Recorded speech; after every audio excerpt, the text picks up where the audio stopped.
Bismillahirrahmanirrahim. Alhamdulillahirabbil alamin wa bihi nasta'inu ala umuri dunya waddin. Assalatu wassalamu ala asyrafil anbiya'i wal mursalin Sayyidina Muhammadin wa ala alihi wa ashabihi ajma'in. Dengan senantiasa bertawakal kepada Allah, dengan membaca basmalah, Bismillahirrahmanirrahim. Insyaallah kita mengisi waktu di bulan suci Ramadan ini dengan membaca salah satu turos ulama Nusantara, yaitu Syekh Nawawi Al-Bantani. Salah satu karya beliau adalah berjudul Uqudul Jen fi Bayani Huquqiz Zawjain. Uqudul Jen ini adalah satu di antara sekian puluh karya Syekh Nawawi Al-Bantani. Ada yang menyebutkan karya beliau adalah 40 karya kitab. Ada juga yang menyebutkan karya Syekh Nawawi itu adalah 114 kitab.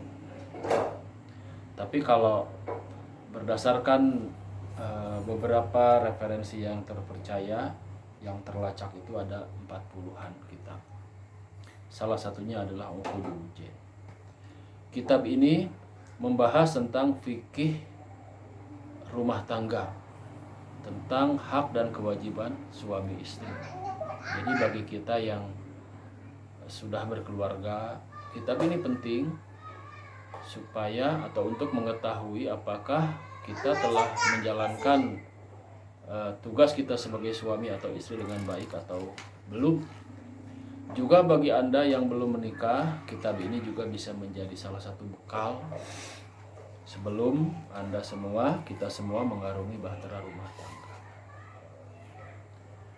Insya Allah pada malam-malam Ramadan ini kita akan baca kitab Uqudul Jen ini. Mudah-mudahan bisa sampai tuntas. Amin ya robbal alamin. Bismillahirrahmanirrahim.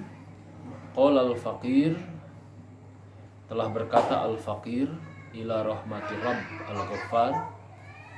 Al-faqir adalah ungkapan yang biasa disebut atau diucapkan oleh para ulama sebagai bentuk ketawadhuan.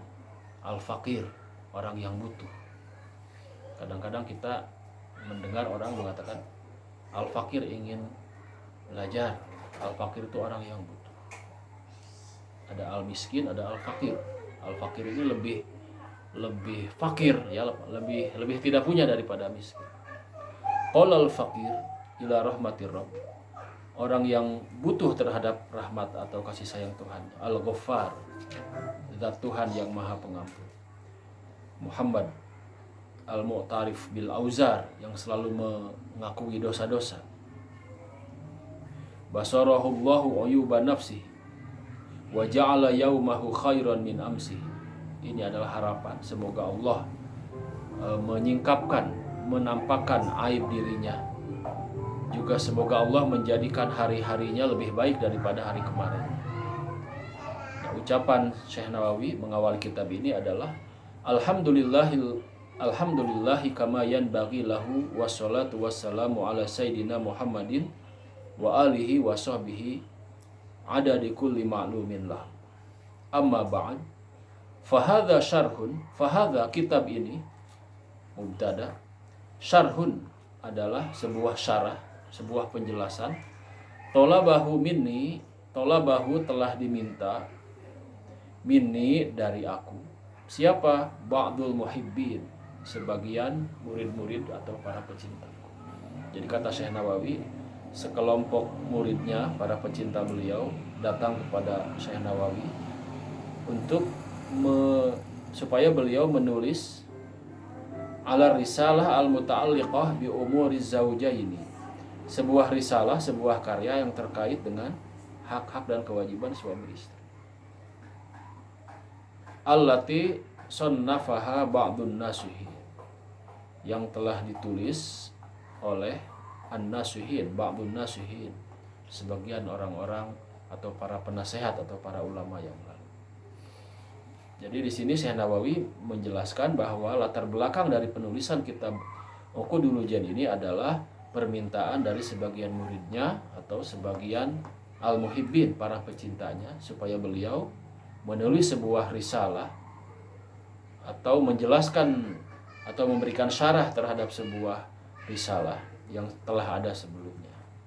Nah, tapi risalah itu yang telah ada sebelumnya itu tidak dijelaskan di sini, tidak disebutkan.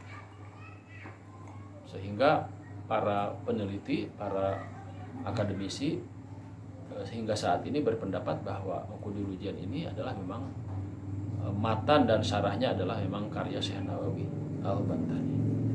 Wasamma ituha, dan aku menamai risalah ini Uqudul Lujain fi bayani huquqiz zawjain. Ini judul kitab ya, yang beliau karang ini adalah Uqudul Lujain. Uqud al-Lujain, akad-akad al-Lujain. Lujain itu dua samudra. Fi bayani huquqiz zawjain, menjelaskan hak-hak suami dan istri. Wa arju minallahi ta'ala al-i'anah wal ikhlas, dan aku memohon dari Allah Subhanahu wa taala pertolongan, wal ikhlas, keikhlasan, wal qabula, dan al qabul, penerimaan, wa naf'a bihi, dan manfaat dari kitab ini, bijahi Sayyidina Muhammadin sallallahu alaihi wasallam, demi atau dengan kemuliaan Sayyidina Muhammad sallallahu alaihi wasallam, wa azwajihi, beserta para istrinya, wa dzurriyyatihi, beserta keluarganya, wa hizbihi, beserta para pengikutnya, wa ahdaitu dzalika, dan aku menghadiahkan karya ini, kata Syekh Nawawi, lil walidaini, kepada kedua orang tua. Ini adalah akhlak dari para ulama terdahulu yang patut kita teladani, bahwa sehebat apapun, setinggi apapun ilmu kita, maka kita harus tetap senantiasa mendoakan, memuliakan kedua orang tua. Rojiyam minallahi ta'ala, dengan senantiasa memohon dari Allah Subhanahu wa ta'ala, ghufrana dzunubihim. Syekh Nawawi selalu mendoakan kedua orang tuanya supaya mendapat ampunan atas segala dosa. Wartifa'a darajatihima, dan semoga mereka berdua diangkat derajatnya oleh Allah. Annahu ta'ala, sesungguhnya Allah ta'ala itu wasi'ul maghfirah wa arhamur rahim. Kemudian kata Syekh Nawawi, di sebelah sini. Kemudian Syekh Nawawi berkata, beliau mengalami karyanya ini, bismillahirrahmanirrahim. I'lam, ketahuilah, annal basmalata, bahwa kalimah basmalah itu kasiratul barokati, syarat atau penuh dengan keberkahan. Man dzakaroha, barang siapa yang selalu mengucapkannya, hasolalahul ma'mul, maka ia akan hasil maksud. Jadi kalau kita ingin hasil maksud, harus rajin-rajin baca basmalah. Semua pekerjaan kita, baik pekerjaan ibadah ataupun bukan pekerjaan ibadah, artinya pekerjaan duniawi, harus diawali dengan basmalah. Karena dalam keterangan yang lain disebutkan segala sesuatu, kullu syai'in la yubda'u bi basmalah fahuwa aqta, maka itu terputus, wa abtar.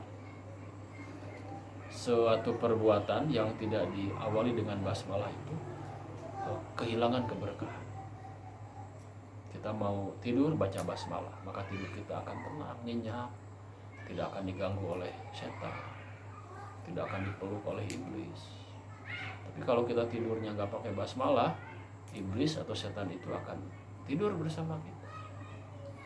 Ketika kita makan atau minum, awali dengan basmalah, maka iblis atau setan akan menjauh dari kita.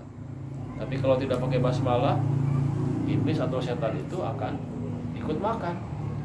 Sehingga setan penggoda orang yang tidak suka baca basmalah itu, silakan gemuk-gemuk.